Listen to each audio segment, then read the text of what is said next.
जय भीम साथियों। पिछले वीडियो में हमने देखा कि कैसे सिद्धार्थ ने अपनी वीरता साबित की और उनका विवाह यशोधरा से हुआ। लेकिन क्या एक पिता का डर विवाह के बाद खत्म हो गया?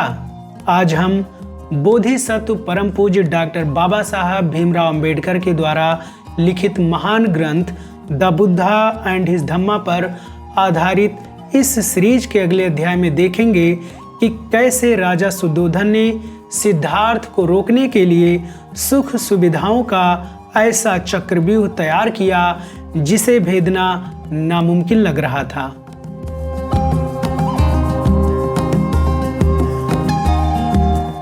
राजा सुद्धोधन अपने बेटे की शादी से खुश तो थे, मगर ऋषि असित की वह भविष्यवाणी उनके मन को रह रह कर व्याकुल कर रही थी।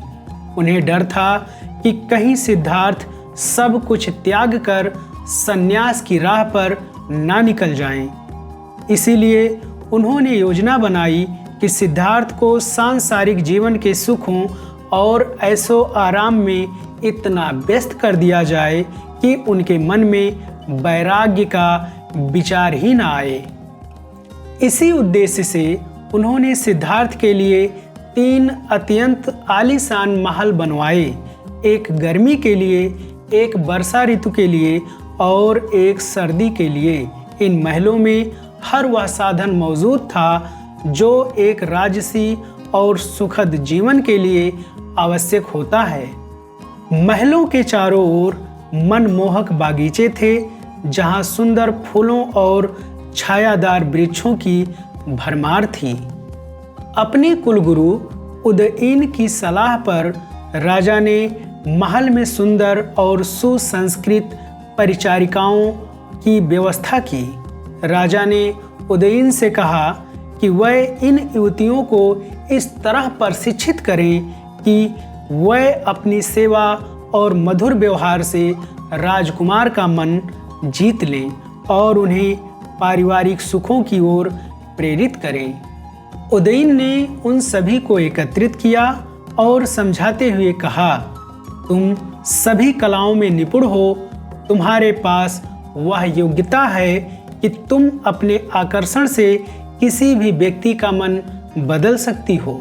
याद रखना, महान ज्ञानी भी तुम्हारी निपुणता के आगे प्रभावित हुए बिना नहीं रह सकते।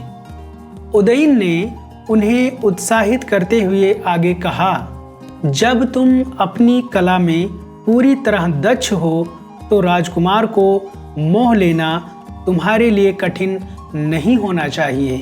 हिचकिचाना या संकोच करना तुम्हारा स्वभाव नहीं होना चाहिए। याद रखो, स्त्री की संकल्प शक्ति बहुत प्रबल होती है। उन्होंने इतिहास का उदाहरण देते हुए समझाया, बड़े बड़े तपस्वी भी अपनी साधना छोड़कर सांसारिक आकर्षणों में बंध गए थे और राजकुमार सिद्धार्थ तो अभी अपनी युवावस्था की दहलीज पर हैं। इसलिए पूरी निष्ठा से प्रयास करो कि राजा के परिवार की आने वाली पीढ़ी संन्यास की ओर ना मुड़े।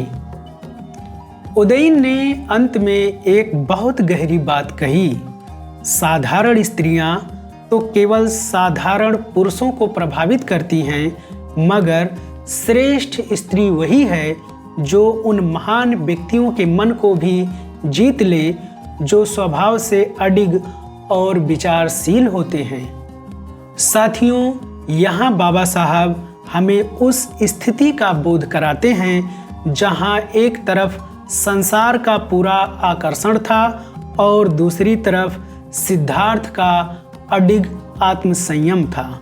राजा सुद्धोधन की योजना के अनुसार महल की उन स्त्रियों ने सिद्धार्थ को बांधने की हर मुमकिन कोशिश की। आगे हम देखेंगे कि क्या वह प्रलोभन सिद्धार्थ के दृढ़ निश्चय को हिला पाए।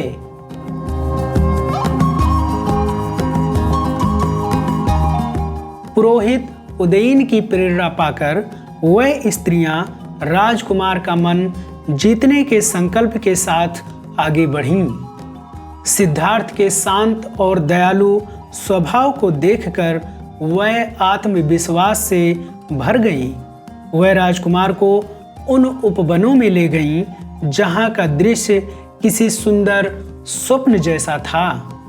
बाबा साहब वर्णन करते हैं कि उन स्त्रियों ने सिद्धार्थ का ध्यान भटकाने के लिए अपनी सुंदरता और मधुर व्यवहार का सहारा लिया।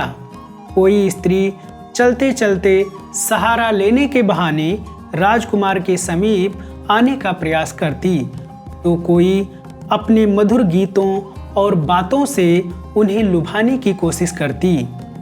उस शांत वातावरण में वह राजकुमार को जीवन के सुखों का अनुभव कराना चाहती थी।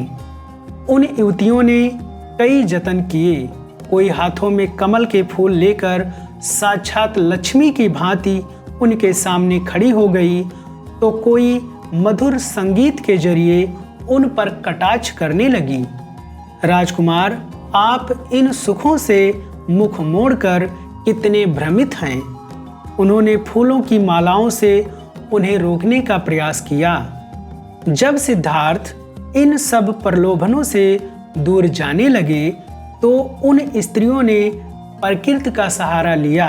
उन्होंने कहा, स्वामी देखिए, ये आम के वृक्ष सुगंधित फूलों से लदे हैं, जहाँ कोयल मधुर गान कर रही हैं। इन झीलों और पक्षियों को देखिए जो अपनी धुन में मगन हैं। काश आप में भी इन पक्षियों जैसा उल्लास होता, ना कि आप उस गंभीर व्यक्ति की तरह निरंतर गहन चिंतन में डूबे रहते। लेकिन साथियों, इतने प्रबल प्रलोभनों के बाद भी सिद्धार्थ के मुख पर ना तो कोई मुस्कान आई और ना ही उनका मन विचलित हुआ। उन्होंने अपनी सभी इंद्रियों पर पूर्ण नियंत्रण रखा। उन्होंने उन स्त्रियों की इन चंचल कोशिशों को देखा और बहुत ही शांत मन से एक गंभीर विचार किया।